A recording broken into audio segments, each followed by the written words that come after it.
পরকীয়া প্রেমিকের সাথে স্ত্রী চলে যাওয়াতে দোয়ারা বাজারে দুধ দিয়ে গোসল করে পবিত্র হলেন স্বামী।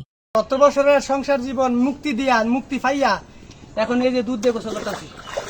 এই যে দুধ, আল্লাহ আমার স্বপ্ন পূরণ করুক।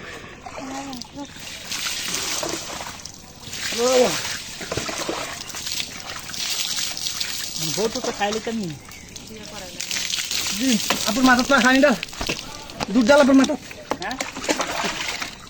এই দেখেন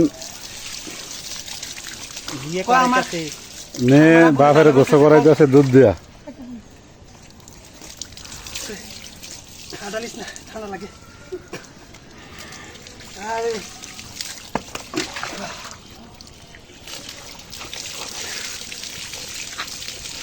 ভালো যখন আমার পবিত্র কর, আমি অপবিত্র আসলাম। দুধ দিয়ে গোসল করে পবিত্র হইতেছে। পবিত্র কর আমার।